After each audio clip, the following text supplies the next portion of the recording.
Hello, ladies and gentlemen, and welcome back to the program. And on this episode, I'm going to be covering a monster movie from 1959 that made me terrified of something that I've never been afraid of before. Shrews. Yes, these tiny mammals are pretty much harmless, but not in this movie. In this movie, they are vicious killers, which is why the movie is called The Killer Shrews. The movie starts on a boat with Captain Thorne Sherman and his first mate, Rook Griswold, sailing to a remote island to deliver supplies to a research outpost as a hurricane approaches. Where is it? Dead ahead. What's that mean to us? My boy, that puts our port right in the middle of it. Yeah, see, I'm with Rook on this. I mean, I'm not a hurricane expert, but I think it's probably best to not drive into one. But then again, who am I to say that? This is their job. I'm sure there are plenty of Uber Eats drivers out there willing to risk delivering food during all sorts of bad weather. Which is good because, you know, if there's a hurricane, I'm not going to be in the mood to cook. Anyways, they get to the island, and this is when Thorne meets Dr. Craigus, his daughter Anne, and her fiancé, Jerry. Apparently, Thorne is supposed to take Anne back with him, but he's like, yeah, well, I'm not leaving right away. Think I'll stay for a while. And yes, I'm inviting myself over. Deal with it. Don't try to come up with the excuse that you don't have enough supplies to host me. I'm the one delivering all that stuff. Yeah, we'll leave once the hurricane passes. I just want to say, if this is your island and you need supplies delivered, maybe think about putting some money into upgrading the dock to something that's more than, 2 planks wide. I mean, why wouldn't you? Oh, I see. Looks like Dr. Craigus took the wood from the dock and decided to make himself a nice little fence. What exactly are you doing in there, Doctor, that you need all this privacy from the rest of the island? I'm sure we'll find out soon enough. And it better be something freaky, otherwise I'll be kind of disappointed. Everyone is acting kind of suspicious. Apparently, they had no idea of the hurricane because their radio is broken. So they invite Thorne to have a cocktail with them, and Dr. Craigus tells his servant, Mario, to make them all martinis. So then Dr. Craigus is like, yeah, we got all types of shit here. Cows for milk, chickens for eggs, horses for horsing around. Yeah, we're completely self-sufficient. Except for, all the stuff that you have to bring us. Anyways, this is when his assistant, Radford, comes in. And you may be wondering where he gets the money to pay all these people. I mean, what kind of research is he doing on this island? Well, it's quite simple, really. Dr. Craigus has been experimenting with a serum to shrink living creatures, hoping to eventually reduce human size and curb overpopulation. Which, when you think about it, really solves all of our problems. I mean, how much better would life be if everything was just smaller? Food companies figured this out years ago. And as for the money, he says later that all of this is being privately financed, which means that someone out there has a vested interest in making people smaller. Who would that be? I don't know. Airlines, maybe? Oh, Captain, let me freshen you a drink. One for the road. Not trying to rush you, but it will be dark soon. Yes, it'll be dark soon, so we gotta make sure that you're good and drunk because that's the best way to navigate the sea at night. You can't get seasick if you're already throwing up from alcohol poisoning. Then Radford comes in and he's like, check out this shrew. It's 28 months old. And the doctor is like, that's the equivalent to a human living 140 years. Which is good, I guess, but not a breakthrough. So I guess it's safe to say that no one is really worried about the hurricane coming through. I mean, all these experiments won't be worth squat if you all get wiped out in the next couple hours. Meanwhile, Rook is working trying to anchor the boat in a safe cove. You'd think this would be more of a priority for Thorne to help out with this, or at least oversee that it gets done, seeing that, it's their only method of getting off the island, and there's a hurricane coming. But hey, he's got other things to do, like hang out and drink with everyone. Obviously, something is going on at this outpost, something that no one wants to make Thorne aware of. So while he goes to wash up, Anne starts blaming Jerry for the situation they're all in. I am saying that because of your drunken stupidity in leaving the cage door open, you created the horrible situation that now exists. Look, Anne, this is a mistake any one of us might have made. And I'm getting a little sick of being called an irresponsible drunk. Yeah, how dare you call me that? Falling over, breaking things, leaving cage doors open. These are all typical mistakes that drunks make. Doesn't make me irresponsible. That is just so uncalled for. Now, if you'll excuse me, I have to go smoke a cigarette in the hallway and eavesdrop on your conversation with Thorne and then come back into the room acting all jealous. Wow. This is certainly a cozy little scene. So Thorne decides to get the f*** out of there because he didn't realize that staying overnight at some kind of strange research outpost on an island where everybody is acting kind of suspicious would get so awkward. And he decides to go have a cigarette out on the porch. And he's like, geez, Rook better hurry up anchoring that boat. These hurricane winds are pretty strong. Of course, Rook is being chased by giant bloodthirsty shrews. So he climbs a tree and starts screaming for help, but Thorne can't hear him over the sound of Anne and Jerry breaking off their engagement. Plus the hurricane, that's causing some noise too. So eventually, the tree falls over and Rook is eaten alive. And Thorne is like, yeah, hey, I think I'm gonna go back to the boat because I'm just really uncomfortable here, to be honest. And Anne is like, no, you can't go out there. It's too dangerous. It's much safer in here staring down the barrel of this gun. Seriously though, I'm pretty sure I heard someone screaming a few minutes ago, but it might have just been the wind. Anyways, I'll tell you what's going on around here. You ever hear of a shrew? Yeah, well, there's hundreds of giant shrews out there, and they'll eat you alive. My idiot fiance and Dr. Craigus created them by mistake. And the doctor is like, yeah, we screwed up big time with an experiment, and the shrews started growing like crazy, and then they escaped because some moron left the gate open, and now they're hungry. Suddenly, the electricity goes out, and he's like, ah, crap, they got a taste for wires now. It's not long until they chew their way inside. So they light some candles and lamps, and I just love how Jerry stares down Thorne here, because he thinks that Anne is into him. And it's like, dude, considering the circumstances, maybe put your jealousy aside for the time being. They've had one conversation. I also think it's pretty shitty that up to this point, not a single person has inquired about Rook's well-being. I mean, you all met him. At the very least, one of you could say something like, hey, gee, I hope Rook is okay. You know, considering the hurricane and the giant man-eating shrews out there.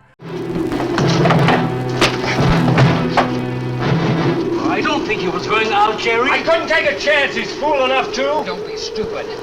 I had no intentions of going out there, opening that gate. Now somebody needed it. Did you hear it, Doctor? Sound like a human voice. I was thinking of Rook. It was the livestock. The shrews got into the barn. Yeah, well, that's a mistake anyone could have made. I mean, yes, they have been drinking heavily, but livestock can sound like human beings. They made a whole show about it. So the doctor is like, well, the shrews got into the barn and ate all the livestock. Don't know what we're gonna do for dinner now. It's Friday, which means it was supposed to be horse burger night, so I don't know. I guess we'll just have to fill up on hard liquor, even more so than usual. But in terms of being eaten alive by the shrews, we got nothing to worry about. They can't get in here. No worry about them digging in here. The floors are tile. But the walls aren't, Doctor. They're adobe. Okay, if that's true, then Thorne is totally right. You can't rely on those walls, because you don't actually own them. Those days are long over. You're basically just renting them, and the price could go up at any time, and then you might not be able to afford them, and you're gonna have to cancel your wall subscription. And you know, it would be one thing if the price was reasonable, but it's really not. And then they want you to get a second subscription if you want Windows. It's total bullshit. They all decide that they're gonna try and make a run for the boat in the morning, and they'll sleep in shifts throughout the night. so that they can keep watch as the shrews try to chew their way into the house. Anyways, Mario goes to wake up Jerry because it's his turn to keep watch, and Jerry is just absolutely smashed. You're a good man, Mario. A man that can be trusted. You know what I've been thinking about, Mario? Anne and that captain. You and me. I'm going to trust you to take my turn at patrolling the house. See, this is a great way to convince someone to do your job. First, you hit on them. You know, butter them up a bit. Then you tell them that you're trusting them to do the thing that you're supposed to be doing. They'll be so blinded with confidence, they'll gladly do it. Every book on leadership I've read talks about this. They always say, if you want to be a great leader, build people up, and then those people will do all the work, and you can just continue to lie around and watch TV. Anyways, Mario then discovers that a shrew got in through the kitchen window. Nothing that a thin piece of string can't fix. And then he goes and tells Thorne that the shrew is hiding in the cellar. So they go down there to blow this thing's brains out, and oh god, it managed to bite Mario's leg. Looks like he's a goner. But how? After an examination, they find that the shrews are venomous. This must be the result of the doctor trying to use poison to kill them, so they've now mutated to the point that if they scratch you or bite you, you're dead. So that's fun. They're more poisonous than snakes. What, do you think they're all affected? Best way to find out is let them all bite you and see which bite you die after. We might just all get that chance, Jerry. You included. Doctor, I've closed all the doors in the house. I suggest we do the same thing with this hall and this lab. The walls are 2 feet thick. Do you think they have a chance to dig in? Yeah, probably. What am I, a contractor? Dude, this is your house. You're the one who created these monsters. I don't know what they're capable of. I don't want to be involved in this. I shouldn't be involved in this. I drive a boat for a living.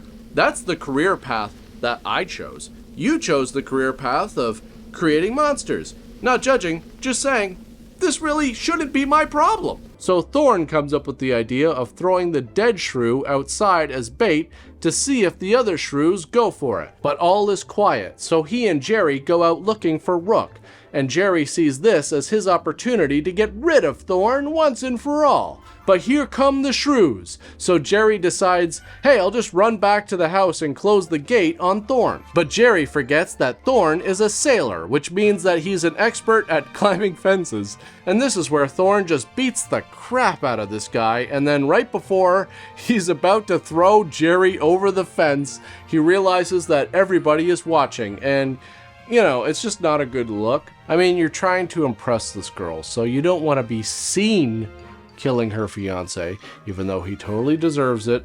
I mean, he's tried to kill you multiple times now, but that's just the way it is. Society's a joke, I know. So Thorne is like, okay, everybody better stop looking at me like I'm the bad guy. Jerry just tried to kill me twice, and you're all involved in experiments creating monsters. If anyone should be judgmental right now, it's me, about you. Now, if you don't mind, I'm gonna make myself a drink because it's 6 in the morning and I'm all wound up. Anne goes to the pantry to get some coffee, and oh my god, it's a shrew on a stick, and it scratches Radford on the leg. But there's no time to panic. He's gotta write down all of his symptoms before he dies. And Dr. Kregis is like, wow, what a dedicated researcher. And I'm just gonna tell you right now, if it was me, there is no way in hell I would be that calm. I would be freaking out. Running around the room, asking people to suck the poison out, begging, like, screaming. I'd probably throw that typewriter across the room just out of pure panic. I'm just being honest, I would not deal with it well. So Jerry is having a drunken meltdown, and Thorne starts trying to sober him up by slapping him around. And Anne is like, wow, this is actually really hot. But then the shrews start getting through the walls, so they gotta get out of there. And this is when Thorne comes up with a brilliant idea. He's like, here, we'll use these chemical drums as tanks. Just go inside of it like this and breathe in deep. You know, really inhale the vapors. It's a much more preferable way to die. Well, wait a minute, all these fumes have given me an even better idea. Yes, I guess in this dire situation, Thorne has determined that he has the time to weld, so he cuts a bunch of eye holes into the tanks and ties them all together. The idea is that they're gonna go inside the tanks and duck walk to the boat. Jerry thinks it's a stupid idea, and he'd rather hang out on the roof, and so begins this hilarious trek to the boat. And honestly, this might be my favorite part of the movie because this is just hysterical. You can't watch this movie and not laugh at the sight of this.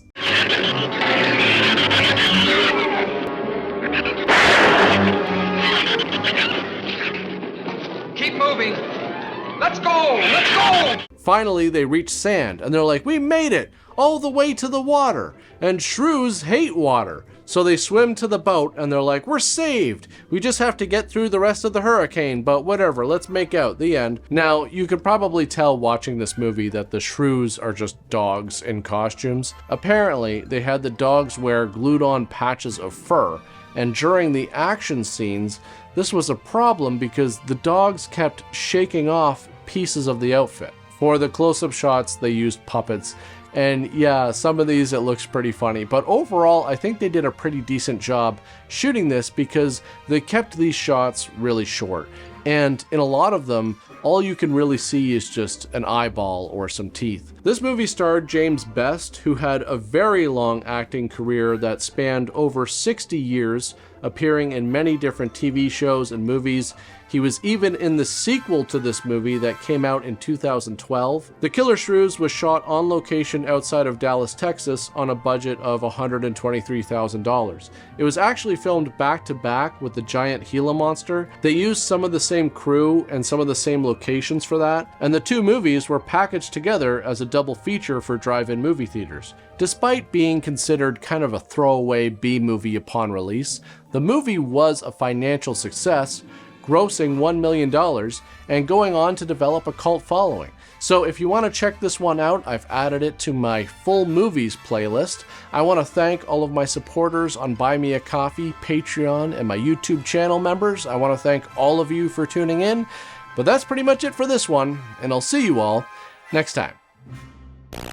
Also, hey, Jerry, you might want to think twice about being such an asshole to me. Because if we get out of this, I'm the one with the boat. And I don't know, there might not be enough room on it for you if you want to keep talking shit. The funny thing is, I'm like 100% sure that is not the first time I've mentioned Mr. Ed on this show. Yes, the show came out almost 25 years before I was born. Never seen an episode, but I know about it. I used to really like a lot of old TV shows because when I was a kid, my family would drive down to Florida every year for March break, and we would watch Nick at Night. And Nick at Night would play all these old shows like Taxi and Mary Tyler Moore Show and I Love Lucy, you name it. And I used to really enjoy them. I do feel like there's a lot of old TV that doesn't get shown anymore. And it's a shame because some of it I feel is just brilliant. Like if you're into creative writing and storytelling and especially filmmaking, if you haven't seen the original Twilight Zone, they have the whole series as a Blu-ray set. I have it. It's amazing. I'm telling you, just get it. Just inspired so much. It inspired to a large degree this, when I do these black and white episodes. This aesthetic is inspired by that. It's just brilliant television. It's great writing.